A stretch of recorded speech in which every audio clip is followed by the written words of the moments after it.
Vocês estão aí lendo os jornais? Ou nem todos? Não ouviram um zum, zum, zum, pelo menos? Aqueles que não se informam, não tem tempo para se informar. Ouviram um zum, zum, zum da alta do dólar?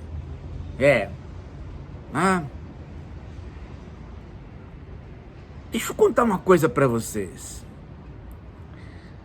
O PIB brasileiro saiu agora, é o melhor em 13 anos.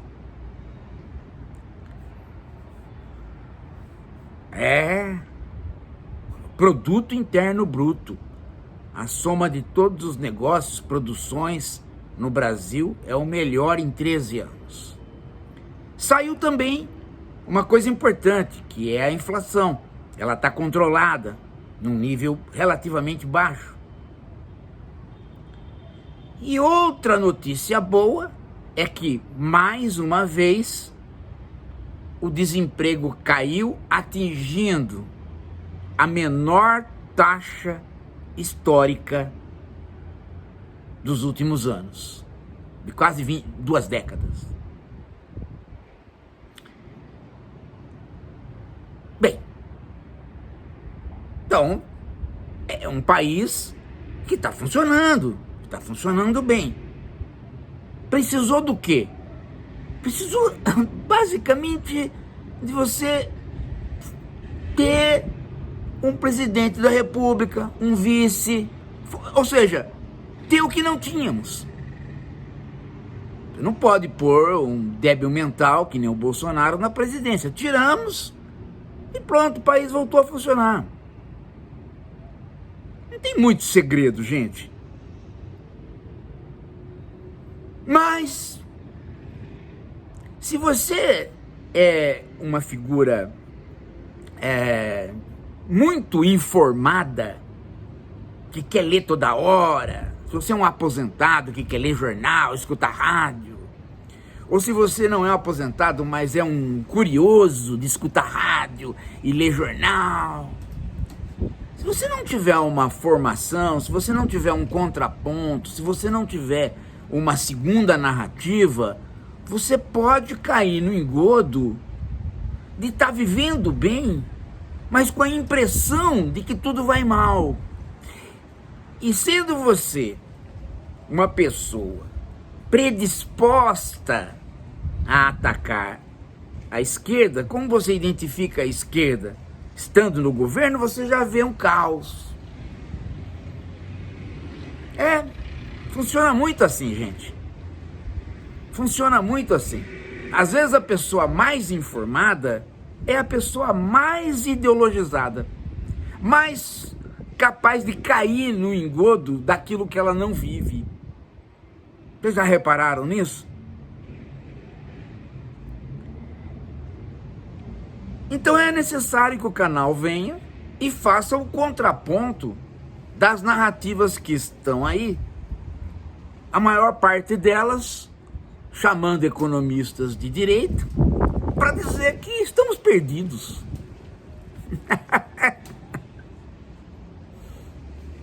E aí o cara diz que o dólar subiu porque os investidores, eles chamam de investidores, mas são só aplicadores. O investidor é o cara que compra títulos, compra ações para que as empresas cresçam e produzam. O aplicador é aquele cara que compra e vende, vive da alteração do mercado. Esse é o mercado. Esse, na verdade, é o frequentador do mercado. É o mais rico, inclusive, que é o aplicador. Dizem que os aplicadores, então, que eles chamam de investidores, né, eles não gostaram do pacote do governo, que nem saiu, portanto já é especulação, e correram para o dólar, ou seja, não estão mais comprando títulos do governo, não estão mais negociando ações, saíram do mercado brasileiro, estão comprando dólar, o dólar sobe, e as nossas importações ficam caras. E, por outro lado, o real desvalorizado, o Brasil precisaria então de elevar os seus juros, olha só, para tornar os títulos do governo atrativos. Aí o aplicador fala, não, paga, mais vale eu comprar títulos do governo, emprestar dinheiro para o governo brasileiro do que comprar o dólar. Então vou voltar ao título do governo, vou voltar a investir no Brasil. E aí os juros sobem. E os juros subindo, né, vai por água abaixo a política do Lula de tentar baixar os juros para que a empresa possa crescer, para que as pessoas possam tomar crédito mais barato e produzir. Esse é o raciocínio que eles fazem. E é incrível, gente, que ninguém se pergunte o porquê que não se pode simplesmente esquecer esse raciocínio e partir para outro. Por exemplo, não vai aumentar juros coisa nenhuma. Nós vamos esperar o pacote vir, vamos esperar como que é o corte de gastos e não vamos subir juros para atrair ninguém, simplesmente por quê? Porque nós vamos taxar os juros. Mas aí o investidor não vem. Mas nós vamos resolver esse problema. De que maneira?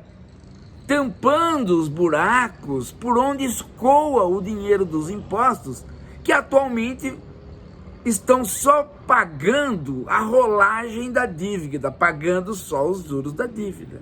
Então, este é o mecanismo simples.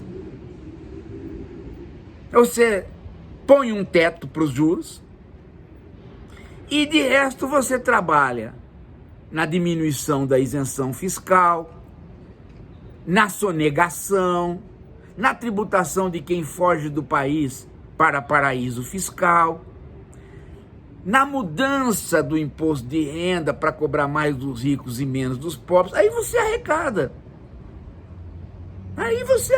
Naturalmente, paga a rolagem da dívida sem precisar aumentar juros, até porque os juros ficam tabelados, eles saem do campo da livre negociação. Não precisa ser uma tabela única, pode ser várias tabelas. Quando a gente fala isso, a reação dos liberais é: não, é um desastre, tabelar juros é um desastre, tabelar juros é um desastre. E aí você fica pensando, né? Será que eles têm razão? Será que se tabelar os juros, os investidores, os bancos, os agentes financeiros vão deixar de existir?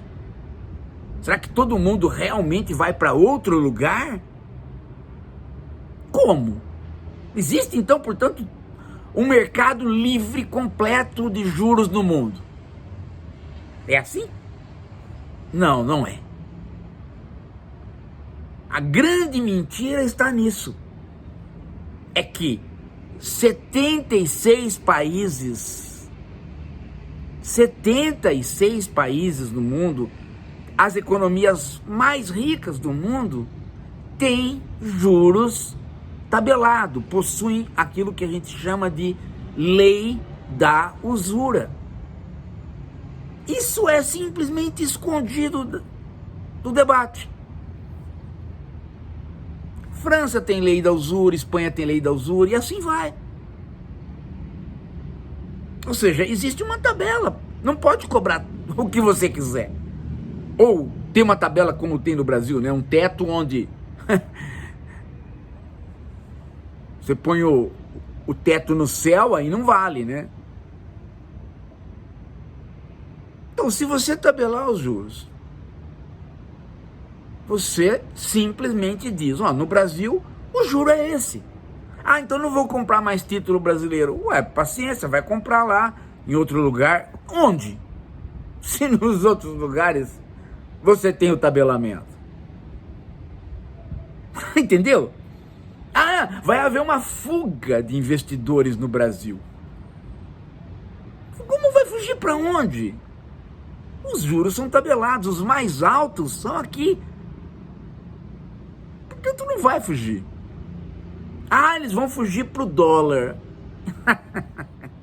Vão fugir pro dólar? Vão fugir pro dólar? A dívida americana em dólar tá altíssima. Os americanos estão elevando os juros. Ah, então todo mundo vai para lá. Isso tem um limite, gente. Isso tem um limite. Vai para lá um campo de especulação? Ué, mas e daí? O que isso importa? Se nós estivermos aqui com a arrecadação boa e a economia funcionando, o que importa se você não está aplicando aqui? O problema é que a dívida brasileira, ela não é feita para o governo construir escola, hospital, asfaltar, por eletrificação, nada disso.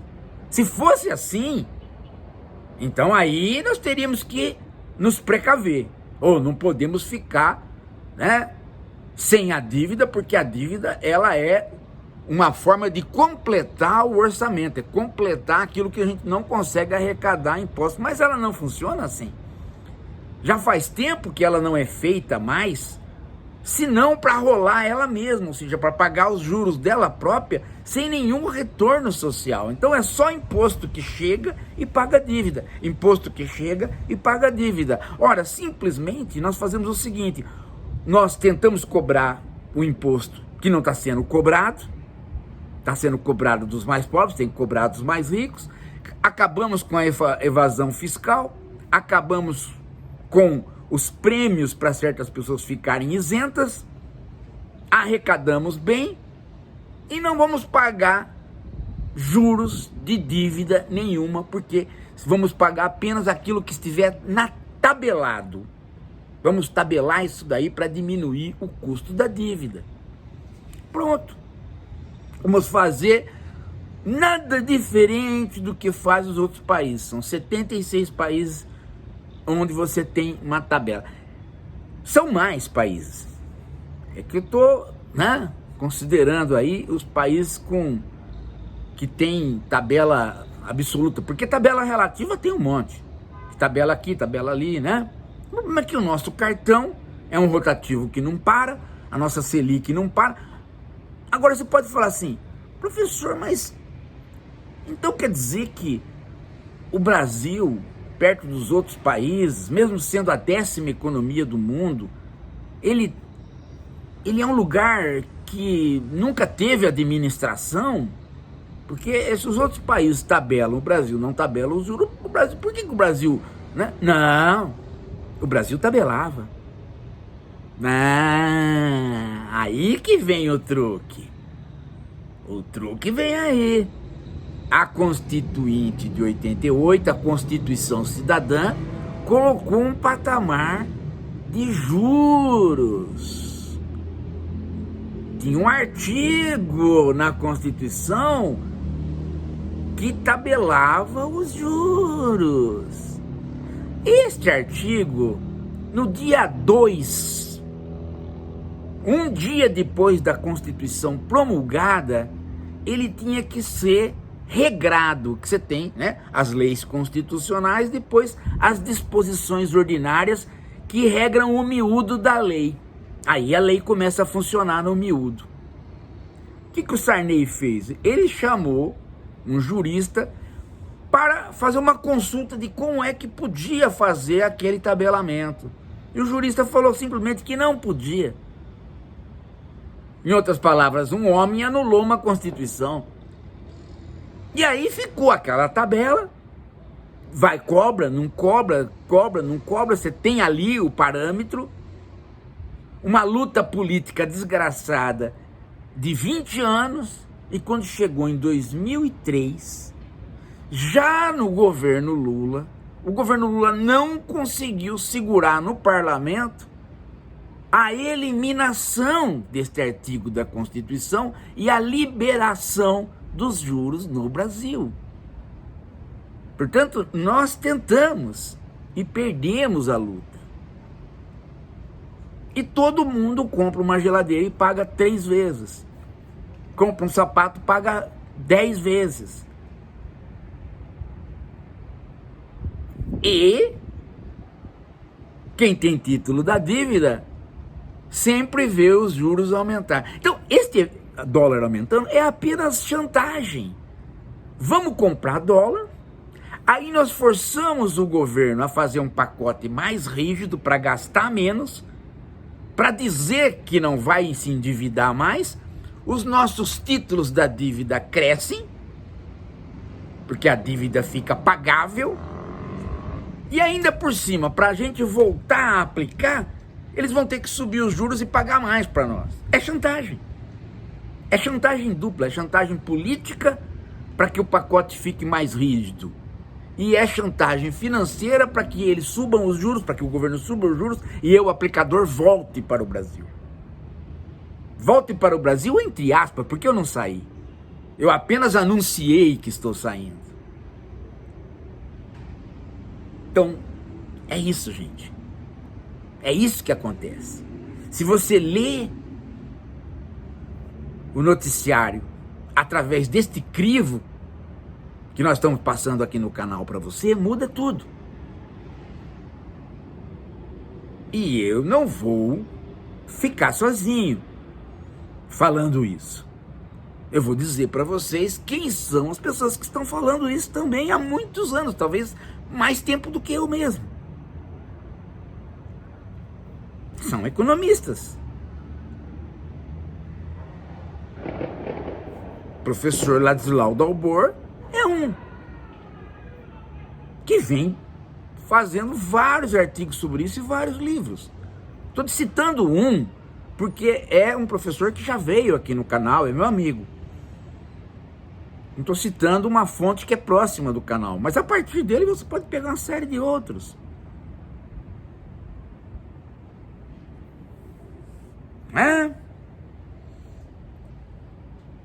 Entendeu? Agora você fala para mim, mas como é que faz isso? Bom, como é? Força política. No momento nós não temos força política para tal, mas nós temos que ter. Nós temos que entender que é possível para poder ter força política, porque se a pessoa não entende que é possível, ela fala, que adianta eu votar num deputado de esquerda se não é possível mudar a política, se o capitalismo do jeito que ele está, ele é natural. Se você naturaliza o capitalismo, não tem o que fazer, ele vira uma lei da gravidade, ele vira uma lei da natureza, aí não tem o que fazer. Mas quando você percebe que tem o que fazer, você começa a se preocupar em participar de movimentos e participar de eleições para mudar o parlamento, para a gente ter força política para tabelar os juros. Consegue dar o salto agora? Então daqui para frente, você não vai ler mais o jornal sem estar com este crivo, esta lente que este vídeo está te dando e outros estão te dando. É para isso que serve a filosofia. É para fornecer narrativas que levem você a intervir na sua realidade, entendendo que a sua realidade é histórica, que ela muda a partir da sua intervenção.